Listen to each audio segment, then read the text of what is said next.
Hi friends, welcome to Mann vaasam channel. இன்னைக்கு நம்ம சேனல்ல பார்க்க போற ரெசிபி கோவில்ல தருவாங்க இல்லீங்களா அந்த உளுந்து வடையை நம்ம செய்ய போறோம் வீட்லயே. அது ஸ்ரீரங்கத்துல செய்யற உளுந்து வடைங்க. அது எப்படி செய்யலாம்னு பார்க்கலாங்க. பாத்தீங்கன்னா நான் தோல் உள்ள உளுந்து உடைச்ச உளுந்து எடுத்துக்கறேங்க. இது வந்து 300 கிராம் எடுத்துக்கறேன். தோல் உள்ள உளுந்துல தாங்க செய்யணும். இப்ப தண்ணி ஊத்திட்டு நல்லா 2-3 தடவை நல்லா கழுவி எடுத்துக்கங்க. கழுவி எடுத்துட்டு அதில் கல் இருந்துன்னா கிளஞ்சி எடுத்துக்கங்க. நல்லா ஒரு 2 மணி நேரம் ஊறணுங்க.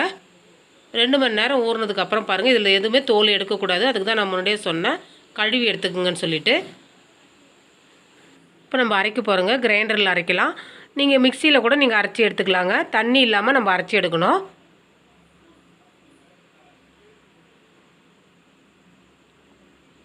தண்ணி சேர்க்காம உளுந்தை மட்டும் எடுத்து சேருங்க கிரைண்டரில். நல்லா கெட்டியாக அரைக்கணுங்க மாவு. உளுந்துனாலே ரொம்ப ஆரோக்கியத்தை தரக்கூடிய ஒரு பொருளும் கூட. நம்ம உளுந்து பொருள் அதிகமாக பொம்பளை பிள்ளைங்களுக்கு கொடுக்கணுங்க. ரொம்ப அந்த முட்டி வலி இந்த இடுப்பு வலிலாம் வராது. நல்லா இந்த அளவுக்கு மையணுங்க. நல்லா தண்ணியே ரவை கூட சேர்க்கக்கூடாது. நல்லா அந்த ஓரங்கள்லாம் தள்ளி விட்டுட்டு நல்லா அரைங்க. ஏன்னா அதில் தோல் இருக்கிறதுனால ஓரத்தில் அப்படியே தங்கிடும். தோலும் நல்லா அரைப்படணுங்க. இப்போ அரைக்கிற உளுந்தில் நம்ம முழு மிளகு சேர்த்துக்கிறோங்க. மிளகு வந்து தூள் சேர்க்கக்கூடாது. மிளகு வந்து முழு மிளகாக சேர்த்து அரைக்கணும். நான் 10லேருந்து ஒரு 15 கிராம் மிளகு சேர்க்குறேங்க.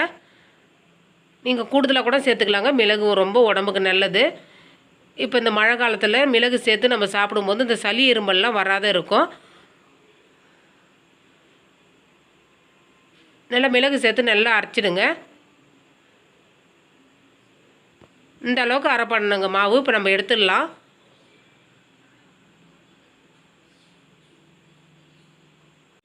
இது பார்த்திங்கன்னா அரிசி மாவுங்க. ஒரு 2 டேபிள் ஸ்பூன் அளவுக்கு அரிசி மாவு சேர்த்துக்குங்க. அதையும் சேர்த்து நல்லா கலக்கி விடுங்க.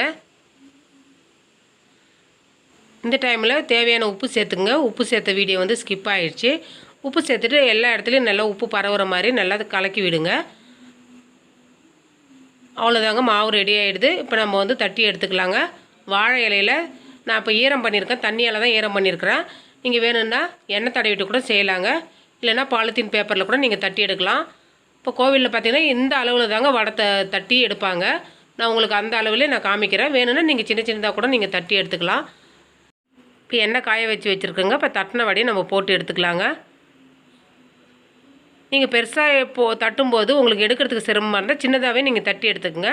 ஆனால் அந்த கோவிலில் செய்கிற சைஸில் நான் உங்களுக்கு செஞ்சு காமிக்கிறேன். நல்லா ஒரு பக்கம் செவந்ததுக்கப்புறம் மறுபக்கம் திருப்பி போடுங்க. நான் கூடவே இன்னொரு வடையும் போட்டு எடுக்கிறேங்க. எண்ணெய் அதிகமாக வச்சுருந்தா 2 வடையை போட்டு எடுங்க. இல்லைன்னா ஒன்றா போட்டு எடுங்க. ஏன்னா உடையாத எடுக்கிறதுக்கு கரெக்டாக இருக்கும். எண்ணெய் கொஞ்சமாக இருந்ததுன்னா நீங்கள் உடையாத எடுக்கிறதுக்கு ஒரு வடையாக போட்டு எடுத்துருங்க. அவ்வளோதாங்க. நல்லா செவந்ததுக்கப்புறம் எடுத்துருங்க. சூப்பரான ஹெல்த்தியான உளுந்து வடை ரெடி ஆகிடுச்சு. இந்த ரெசிபி பிடிச்சிருந்துன்னா மண் வாசம் சேனல் லைக் பண்ணுங்கள், ஷேர் பண்ணுங்கள், கமெண்ட் பண்ணுங்கள், சப்ஸ்கிரைப் பண்ணுங்கள். தேங்க்யூ.